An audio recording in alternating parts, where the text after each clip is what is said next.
Hello and welcome back to College Clinton and our first class for the subject of microeconomics. In our previous video, we had our first lecture where we introduced concepts such as scarcity, opportunity costs, and gains from trade, and we explored those a little bit. And now it's time to actually apply them with some questions and answers that we can go through together. Some of these questions are directly from the coursework that I did at university. Some of them are inspired by that. Some of them I've made up myself. Either way, I think they're at the university level. So without further ado, let's get into it. But first, my biggest advice before we get into any questions at all. I know if you're a first year university student, you're just rocking up to university now, and this is week one. My best advice to you right now, if you want to get good grades, is to make friends at university. Please, make friends amongst your classmates. Seriously, please go talk to some people you don't already know. The more excited you are to go to uni and see your friends, the more likely you will show up to class. And showing up to class, for most people, is the biggest determinant of their grades. The more great classes you go to, the better your grades are going to be. So please, if you want to get good grades, make friends. 100% serious. Take it from a veteran. It's the truth. And also, having friends is just, good. Right? Trust me, you want university. You want university to be a fun place. You don't want it to be a lonely place. And I know for some of you, making friends will be harder than it is for others, but I really encourage you to give it a go. It'll make your life a lot easier and a lot more fun in general. So please do that. All right.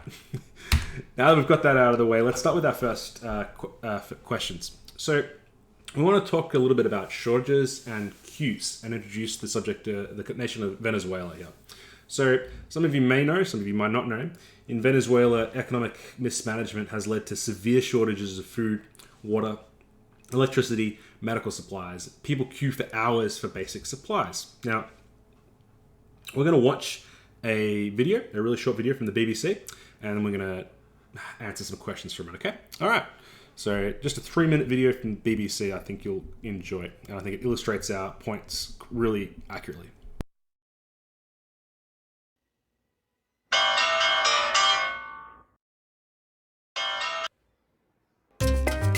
In most countries, when you're out of food or cleaning products, you just go to a shop and buy the essentials.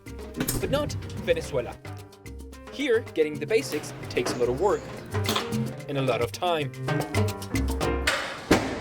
It's Friday in the morning, and like many Venezuelans, I'm gonna go around the city looking for products. Here I have a list, 8 essential goods. Their prices are regulated by the state, which is partly the reason why they're so scarce. First off, my local supermarket. Weird, no queue outside, but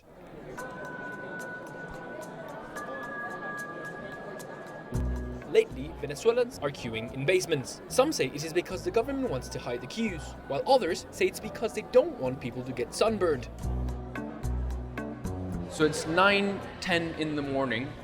We're queuing here to get a number so we can queue again and buy the product. We don't know what they have right now, but someone told us that they have cooking oil. Queues are, of course, the best place to hear what's the talk on the streets. So they just told us that there's no cooking oil. So basically we queued in vain. Aha! I get a text message from a friend telling me that there's corn flour in another supermarket, so let's get a motorizado.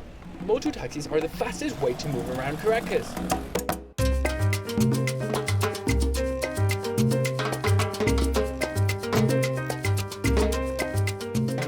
So it's 10:30 in the morning. We've been out for an hour and a half now. We haven't been able to buy anything. We got to another supermarket, we got our number. People here just told me that they've been looking for products since 5 in the morning.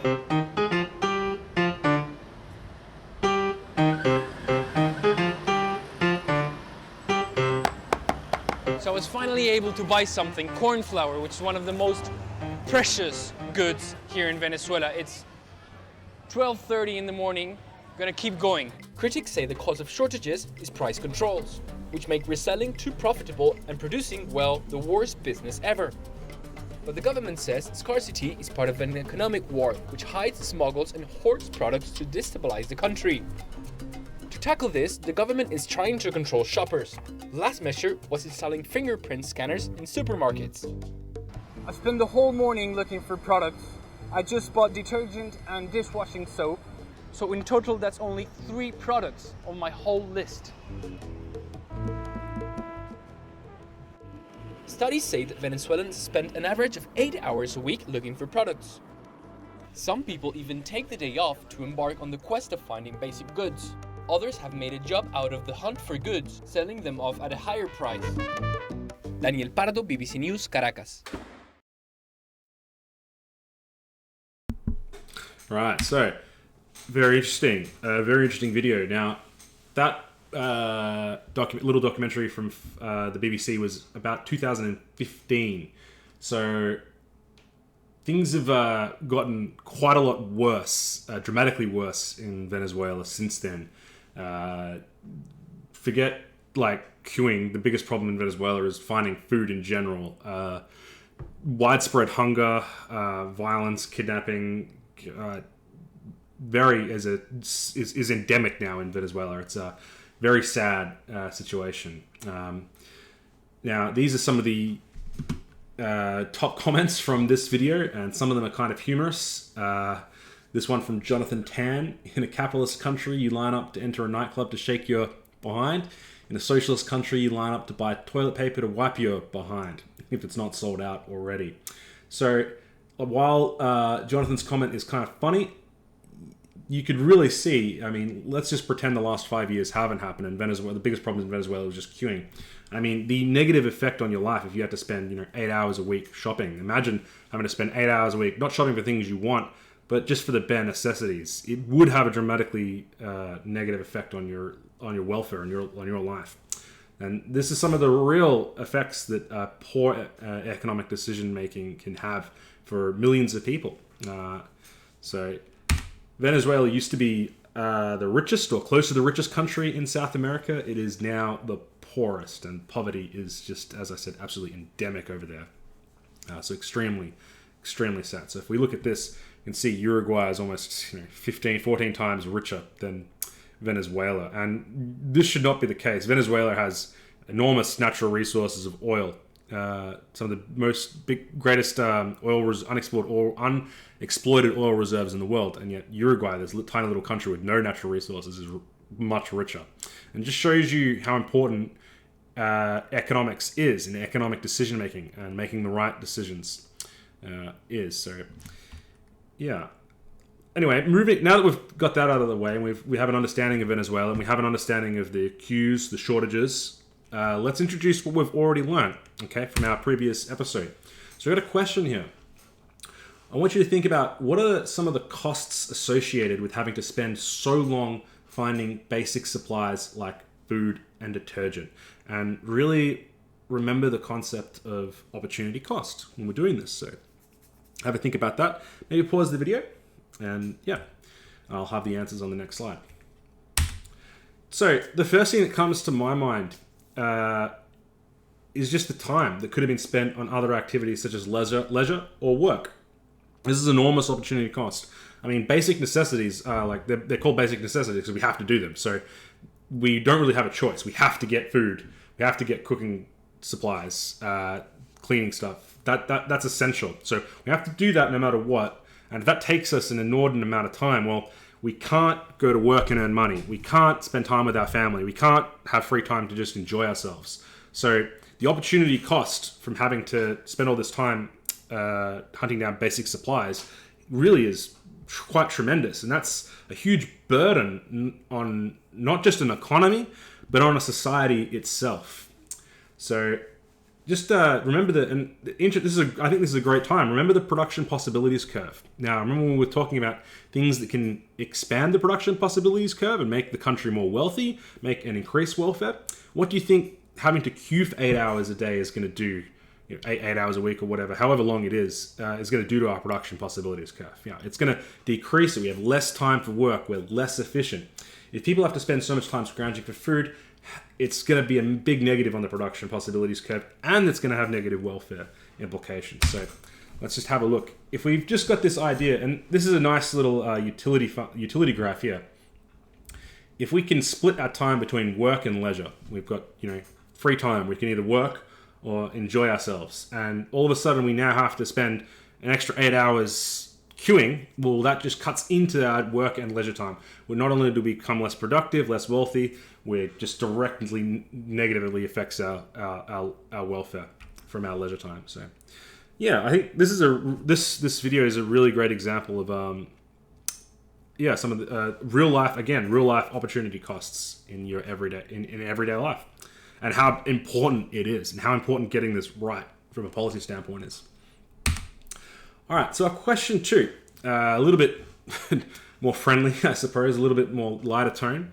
Have you ever faced a shortage of a good or service? So have a think about some of the goods or services you, in your life, have faced a shortage of, and hopefully, the first thing, not hopefully, but the first thing that springs to my mind during the COVID-19 pandemic, I'm not sure what it was like in your country, but I know in Australia, for whatever reason, people decided that they needed to hoard toilet paper of all things when COVID-19 was starting to get out of hand, and people rushed to the supermarket and literally bought up all this toilet paper. And this picture I've got here on the background of an empty supermarket shelf with no toilet paper. That was a common thing.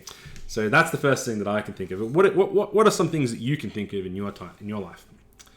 So some of the things I thought of was tickets for a concert, train seats, so seats on a train, congestion on a road, a little bit more out there, and the one that I remember from a book called Basic Economics by the economist Thomas Sowell was flashlights in emergency situations. So Hurricane Katrina, where let's say there's a hurricane or there's a storm, there's a weather effect, big weather event, and you're going to be without power. People rushed out to buy flashlights in emergency situations, and all of a sudden there's a big huge shortage of those things. So, and we'll get back to that in a second. So my next question for you now is, can you think of any solutions? What are some solutions to these problems? We've got, particularly, let's not think about train tickets for a concert, but let's think about train seats, think about congestion on roads, and flashlights in an emergency situation.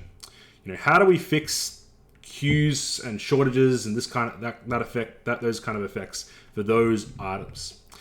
Maybe pause the video, have a think about it, and I'll get the answers for you in the next slide. So, the first thing is higher prices. Those willing to pay more move ahead in the queue, and it actually limits hoarding. So, now you might be thinking, well, higher prices, how is that good for welfare? That's going to limit welfare. I've got to suddenly pay more, and let's have a look at, imagine if it's for flashlights in an emergency situations. Isn't that price gouging? Isn't that exploitative? Isn't that horrible? Wouldn't that negatively affect welfare? Well, this is debatable, but it turns out, and I think strongly, absolutely not. So if we think about flashlights in an emergency situation, everyone's going to want them, but people end up buying too many, and just like the toilet rolls, hoarding them. And this ends up with a problem. If their price is too low, people hoard them. Think about batteries as well for flashlights. People hoard them, and a few people end up with a lot of flashlights and a lot of batteries that they don't need, while a lot of other people completely miss out because there's a shortage. So if you raise the price of flashlights and batteries, people are more conservative with how many they buy. Perhaps they only buy one. Now, they might have to pay more for it, but they get it. And in fact, because we've increased the prices now, everyone, or close to everyone, gets a chance at getting one flashlight, one battery that they need, and that we can all enjoy the flashlights that we need during our emergency situation. So that was the example Thomas Sowell from Basic Economics used to explain why market mechanisms, and we'll get into market mechanisms and supply and demand in our next lecture video, can be a solution. Now, think about higher prices on congestion, so tollways, increasing the price on tollways. People will be more inclined to walk, carpool, maybe catch a train instead. But the thing that, and those are legitimate, that's a legitimate answer, but perhaps to increase welfare, when it comes to those things, we might actually think of something else. Increased investment. So let's increase the supply. If we can increase the supply of train seats, for road congestion, let's build more roads. This is a really good solution, you might be thinking. And, well, I'm not saying that it isn't at all, but remember opportunity cost. Now you're starting to think, now hopefully you're going to start thinking like an economist. And the first thing you said to me, you thought of when I said investment and build is, wait a minute, that's going to cost money. And it does. I could be, as a policymaker, as a government, we could be doing other things with that money. And you could. And so that's the problem. Or maybe not problem is too strong a word, but that's the reality you face. So more spending on roads and trains might very well alleviate congestion and shortages for train seats. But all of it comes with an opportunity cost. So I just want you to, and I know I'm just harping on about this, but think like an economist. Remember the opportunity cost. And that'll help you again and again and again in your studies for economics and further on at university. All right, question 3. Next question. Why do we wait for doctors? Have a think about that. It's kind of a bit of a left of field question. Maybe pause the video and see what you can come up with. So, well, if you think about it, doctors are a resource. They're just a human resource. It takes a lot of time and money to train a doctor. They're a scarce resource. So generally, their time is more valuable than our time. It's thus more efficient for us to wait for them than it is for them to wait for us. So think about the nation you live in, and I'm sure there's the multitudes of healthcare systems around the world that you're familiar with. So I know in Australia we have subsidized healthcare and subsidized doctor's visits, but you have to wait if you want to. You have to wait if you want a free consultation with a doctor. You have to book it in. Now you can book it in my country the same day, and you can see a doctor. But chances are you'll be in that waiting room, I don't know, for maybe half an hour. That's generally my experience. You'll be waiting on the doctor before they can see you. Now I know in the United Kingdom, for example, it's a lot longer than that. But healthcare over there is cheaper. It's been subsidized more heavily, but you have to wait longer. Now, in America, think about that costs for healthcare in America are far higher, yet you're not waiting at all, as long as you can pay. So, in most countries, people are willing to wait and therefore pay less to see a doctor. Now, this applies to the same thing for things like surgery. Remember, waiting lists for surgery around the world versus the cost. The longer you have to wait, generally the cheaper it'll be. The less time you have to wait, well, the more investment. Remember the investment? Think about investment in doctors as the same way as investment in roads. Want to increase the supply increase the roads and highways? This costs money. We want to increase the supply of human resources, doctors and surgeons, costs money, opportunity costs. So we're weighing up, pros, cons, and trade-offs. We're eternally weighing up trade-offs. Okay, so I think that about sums that one up. So let's move on to the next question. So more into trade-offs, and this will be a real quick and simple one. Describe some of the trade-offs of a family buying a car is faced by, and we've used the car and the family a couple of times now, so it should come pretty naturally for you. You've obviously got the benefit of the new car versus, again, opportunity cost, all the other things they could buy with the money that they would spend on the car, the holiday, the house extension, etc., etc. Okay, let's do another one. Trade-offs. A politician deciding whether to increase spending on a national park. We've got a nice quote here from John Maynard Keynes. So, if money is spent on national parks, that may mean less spending on national defense or education, or instead, spending more money on national parks, instead of spending money on national parks, taxes could just be reduced. So we could just give the money back to the constituents. So again, knocking into your brain, again, opportunity cost. We weigh up an idea. National parks are a great idea. They have some benefits. They have some welfare. Would it be more beneficial to spend money on the parks, Or, should we spend it on national defense? Should we spend it on education? Should we spend it on health? Should we just lower taxes? These are all our considerations, and these are all trade-offs. Now, here's a really interesting one. Aid to other nations. So I want to ask you a question. Should Australia provide humanitarian support to Papua New Guinea? Now, if you're Australian, you probably know where Papua New Guinea is, our northern neighbour. But perhaps an example more relevant for you. Should the United States provide monetary aid to Mexico? Should any nation provide aid to another nation in terms of food aid or monetary aid or whatever? Should they do that at all?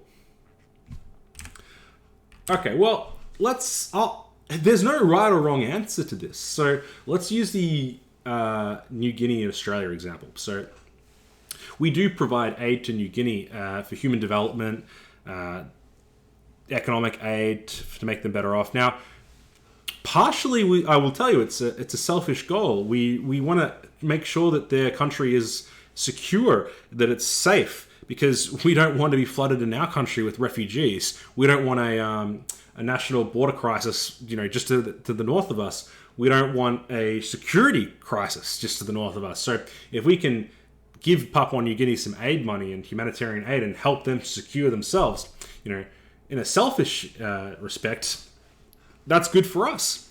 So, that's perhaps a bit of a cynical view of it, but some of it might be a genuine concern for our neighbour and wanting to help out those less fortunate than us. Perhaps it's a bit of both. There's no reason it can't be one, the other, or both. Now, the question of should the United States provide aid to Mexico? Now, I guarantee you, if you went to the streets of New York or Houston, Los Angeles, Austin, I don't know, Miami, and you asked them, you just said to them, should the United States provide, give money to Mexico? They'd probably tell you hell no in, whatever accent, in whatever outraged accent that you've got at the time, depending on which city you're in. But let me rephrase it. Let's rephrase it. Let's say the United States is suffering an endemic of violence due to the importation of narcotics, gang violence, crime. Thousands of Americans, maybe hundreds of thousands of Americans are overdosing every year. And a lot of this, this is just a picture we're painting here, a lot of this is to do with the fact that Mexico can't fight their drug lords. They can't fight their crime in their country. So they're begging the United States to help them, Now, in this situation, suddenly, should the Americans provide aid to Mexico? Well, in this case, makes a lot more sense in this scenario that I provided to you. Now, this scenario is not a long, long way from the truth. It's not exactly accurate either, but it gives you a better idea that sometimes aid to other nations, what's the opportunity cost? Maybe the opportunity cost isn't anywhere near as high as you think because we're actually getting a benefit of ourselves. Now, should any nation provide aid to another nation at all in general? Well, as I said, we can do it in terms of a humanitarian need, just purely based on humanitarian basis, and there's an argument for that. It's just important that we consider the opportunity cost. We know that there is a cost to us. The money is not just free. It means if we give it to another country, Australia giving to Papua New Guinea, United States giving to Mexico, Britain giving to Kenya, or whatever it may be, there's a cost there. They can't spend it on their own population. So right, wrong, good, bad, just understand the concept again of opportunity cost, okay? And trade-offs. All right, let's go another one. A company director, the trade-offs for a company director, whether to open a new factory. So this one's pretty simple again. So when a company director decides to open a new factory, the decision is simply based upon will the new factory increase the firm's profits compared to other alternatives. Now, let's just look at it in isolation. So let's just have a look at that. The new factory is profitable. Yes, no, is profitable, but that doesn't mean we should invest in it straight away. If I tell you that the new factory will be profitable, every year it'll make us $1 million by investing in this new factory, okay? It'll cost us $100,000. We have $100,000 and we'll make $1 million every year from this factory. You might say, well, that's a great deal. That's a great deal. Let's do that. But then I say, whoa, wait a minute. I didn't tell you the rest of it. We could just spend that money on marketing and it'd be $100,000, but we'll make $10 million. The marketing campaign will be 10 times as efficient in bringing us a return as the new factory. Well, all of a sudden, building the factory doesn't make any sense. We have scarce resources. We only have $100,000. Why would we build the factory when we could spend it on a marketing campaign? So again, trade-offs, opportunity cost, okay?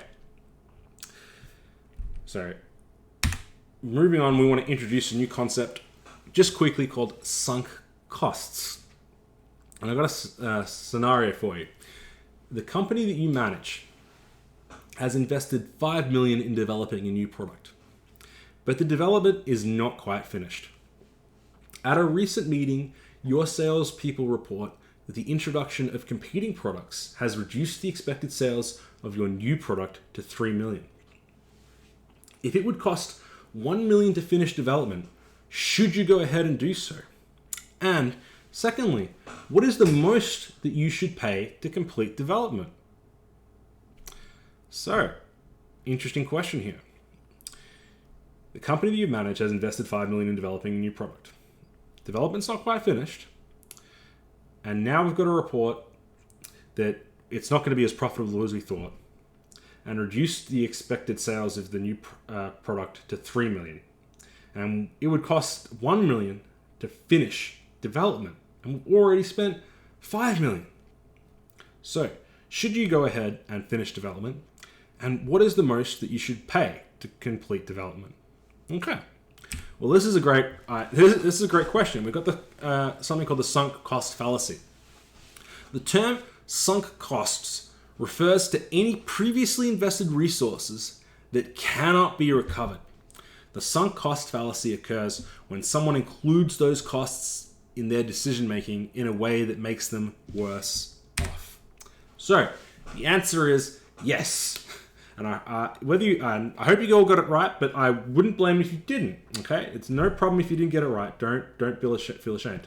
So the thing here to understand is that the $5 million already spent is a sunk cost, and so being in the past is irrelevant to our decision making presently. What matters is the costs and revenues, the benefits going forward. Now the benefits might have fallen to $3 million, but the costs to finish the project are $1 million. And the costs to finish the project are $1 million more. So, yeah, we should definitely go ahead. We're going to make $2 million from this point on. We're going to make $2 million now. We're going to make $2 million.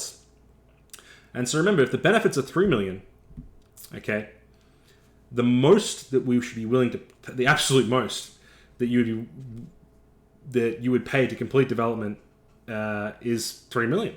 Is just what we'd make from the revenue. That's the absolute most. Now, you have to remember opportunity costs, so we probably wouldn't. We'd probably do something else with the money, assuming there's something profitable. But just the absolute most would be $3 million. So I think that's a really good example of sunk cost fallacy. If you're having difficulties, just rewind the video, just listen to it again. I think it'll clear up for you. Maybe write it down. The $5 million as a sunk cost in the past, going forward, $3 million is the benefit. The cost is $1 million. Well, suddenly, 3 versus 1, it's pretty obvious now, isn't it? Okay? Remember the sunk cost. And if you ever have trouble remembering this, just think about, people in relationships, because people do this in relationships, romantic relationships, all the time. I'm sure you know someone that says, you've all got a friend, probably a woman, right, who says, I'm just not happy with my boyfriend, but I've been with him for 2 years already, 3 years, or however long, so I just want to make it work.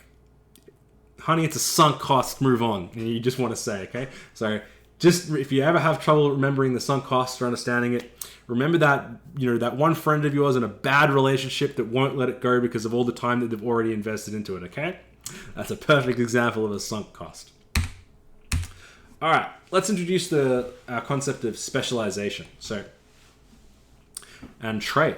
So your flatmate is a better cook than you are, but you can clean more quickly than your flatmate can. If your flatmate did all of the cooking and you did all of the cleaning, would your chores take you more or less time than if you divided each task evenly? And our second question, can you think of a way to use specialization in trade that can make two countries better off? So, just going back to our flatmate question. So, just so we're not confused, your flatmate is a better cook than you, but you can clean more. If your flatmate did all the cooking because your flatmate's better at cooking than you, and you did all the cleaning because you're better at cleaning than your flatmate, would your chores take more time or less time than if you divided each task evenly? So if you did some cooking, some cleaning, and your flatmate did some cooking and some cleaning. Well, obviously it'd be faster if you and your flatmate specialized and did only the things that you're most efficient at. You know, I'm really good at cleaning. I do all the cleaning in the house. You're really good at cooking. You do all the cooking in the house. And of course, in the same way, I know this is an incredibly simplistic example, but it's the same concept for countries. Countries can specialize in trade, making both better off.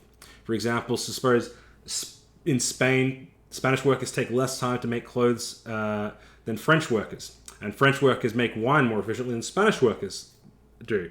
Then Spain and France can both benefit if Spain just produces all the clothes and France produces all the wine, and they can exchange wine and clothes. Look, and that's just a kind of a obviously simplistic example, but let's think about in Australia. You know, China could spend a lot of money investing in iron ore to exploit really inefficient mines in China. Okay, just to get all their iron ore from China. Well, they probably could never get all their iron ore they require from China, from their own country, but they could get a lot more iron ore out of China if they spent a huge amount of money on that kind of investment. But it doesn't make sense for them to do that because they can just buy Australian iron ore. We have iron ore, you know, literally you can't throw a rock in this country without finding some iron ore, right? So it makes much more sense for China to forgo doing all that costly investment and forgo doing all that painful extraction of iron ore from their country when they can just buy it from Australia. So we're both better off in that situation, and it's the same. It's literally the same concept as you and your housemate exchanging cleaning chores for cooking chores. Okay, so that's it. Really. That's the whole of week one. Obviously, we're just hammering in opportunity costs, specialization, trade, gains from trade. But yeah, that was it. I think it's nice and easy. But the ground that you're covering right now, learning to think like an economist, is going to have huge dividends for you as we move forward. And I've got a wonderful quote here, very relevant to from our discussions today and our discussions in our previous video about gains from trade. And it's from Adam Smith. I love Adam Smith quotes. Every man lives by exchanging. Okay, and it's so true. Okay, that's it, guys. Our next video will be a lecture. So the next video is a lecture. I would encourage you to follow them, watch the videos in order. Watch the lecture, then watch the class, but it's up to you. So next video we'll be discussing utility, and the big thing we'll be doing will be supply and demand, obviously. Okay, thanks so much, guys. I'll see you in the next video. Until then, stay safe and good luck out there. And as always, I'll leave my email in the following slide, and you can email me if you have any questions, or if you would like to just post your comments in the comment section below. Okay, good luck, guys.